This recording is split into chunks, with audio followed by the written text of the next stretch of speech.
তো কালকে রথের মেলা চলে গেছে, সবাই তো আমরা রথ দেখেইছি আর টেনেওছি রথ। তো আজকে আমি ভয়েসটা দিচ্ছি, ভিডিওটা আমি কালকেই করেছি, কালকে দেওয়ার সুযোগ হয়ে ওঠেনি, ওই কারণে আজকে ভিডিওটা দিচ্ছি।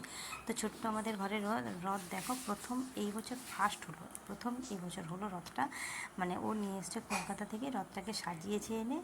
তো ওর দিদিয়া টিদিয়া সবাই মিলে রথটাকে সাজিয়েছে এবং রথটাকে টানবে, ওই হুজুগ ধরেছে বাচ্চা, তো তার মধ্যে একটা আনন্দ। তো আমরাও যখন ছোটো ছিলাম মনে আছে, তো আমরাও তখন রথ টানতাম।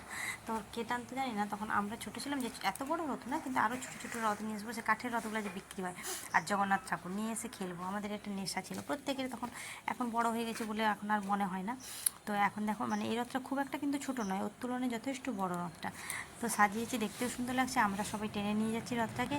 তো ফুচকাটাই ধরেছে, কিন্তু ওর লজ্জা লাগছে মাঝে মধ্যে, তো সাইডে চলে যাচ্ছে, আবার নিয়ে যাচ্ছি সাইড থেকে, তো একটা আনন্দ। তো সবাই সেজে গুজে এসেছি।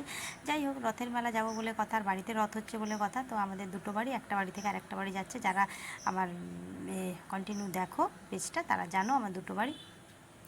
তো দু সাইডের লোকগুলো দেখছি, একটু প্রথমত লজ্জাও লাগছে, বলো লজ্জা লাগবে তো, কেউ নেই রাস্তায়, আমরা শুধু বাড়ির লোকগুলোই আছে, আমরা তিন যা, আমার মেয়ে আর একজন পাশের বাড়ির যা, তো আমরা পাঁচ ছজন আছি।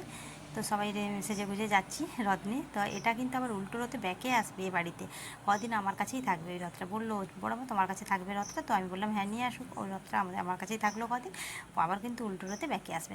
তো যাই হোক, তোমরা ছোটোবেলায় কে কে এইভাবে রথ টানতে, কে রথের মেলা যেতে এবং কী কী খেতে জানাবে। আমি তো রথের মেলায় গেলে আগে খাবো, আগে সবার আগে খাবো পাঁপড় ভাজা। তো এবারে রথের মেলায় গিয়ে পাঁপড় ভাজাই খুঁজে পেলাম না, মানে মনটা একটু খারাপ হয়ে গেল যে রথের মেলায় যে পাঁপড় ভাজা খাবো না, এটা কখনো হতে পারে না, কিন্তু এবারে হয়েছে তাই খুঁজেই পেলাম না, আমার খুব খারাপও লাগলো। তো যাই হোক, কে কে রথের মেলায় গেছো, কে কে দেখেছো, কীভাবে দেখেছো জানিও আজকে।